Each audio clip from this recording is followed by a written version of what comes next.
Halo guys, jadi kita berdua akan memperjelaskan penggerakan tanah. Tapi sebelum itu kita berdua akan memperkenalkan diri. Nama aku Rahel Rosali Virginia Kehatu di absen 22.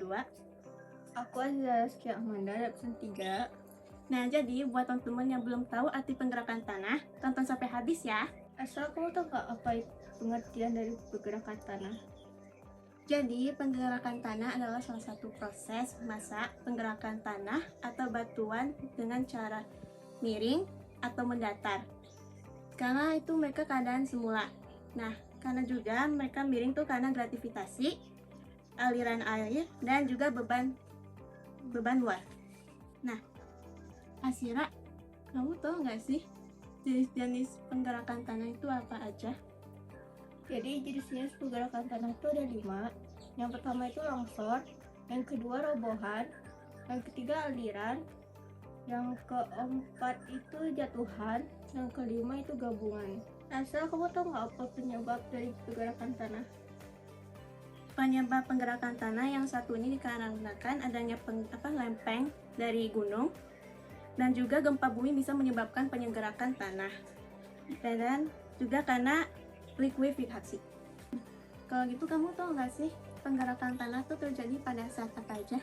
Pergerakan tanah itu terjadi pada saat tanah merekah dan air masuk dan terjadinya terakumulasi di bagian dasar lereng hingga menimbulkan pergerakan lateral.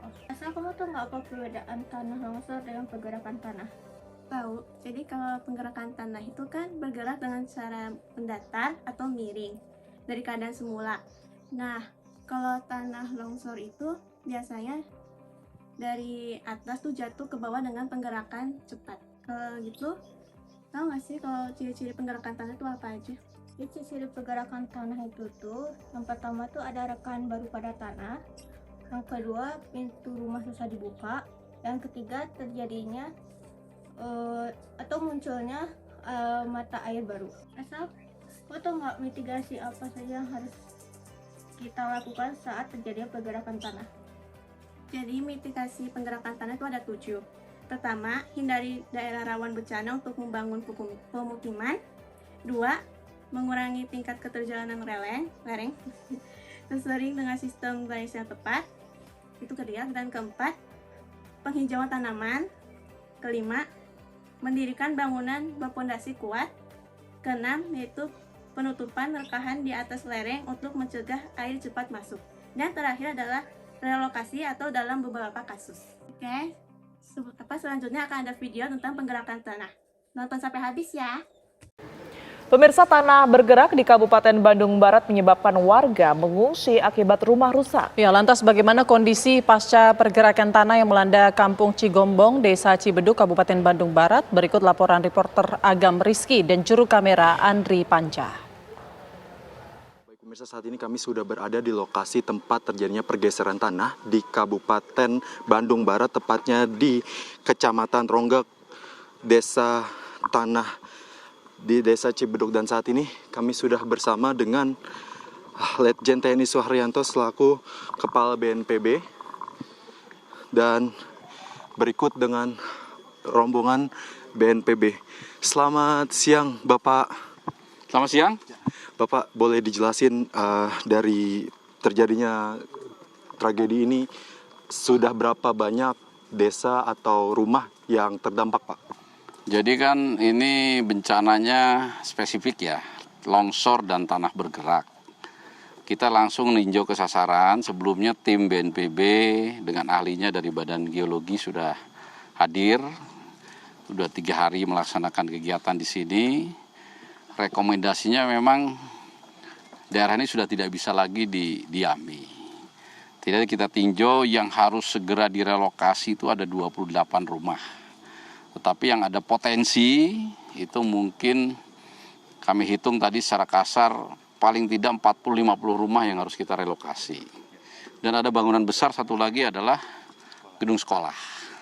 Kami tadi sudah rapat koordinasi, sudah diputuskan dan masyarakat juga sudah mau direlokasi.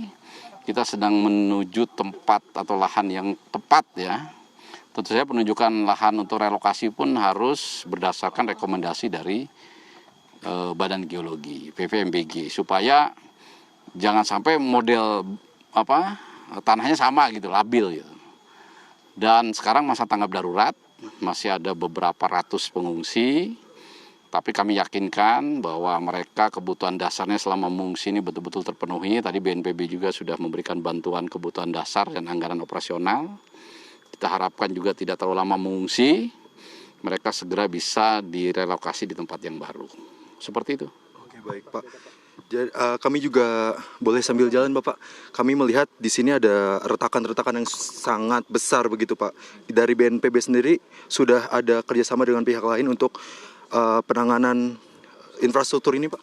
Ya, jadi tadi dari PVMBG, Badan Geologi ya, ini kan sudah nggak bisa lagi digunakan. Jadi nanti dari ini Pak Bupati ada di samping, nanti akan dibicarakan.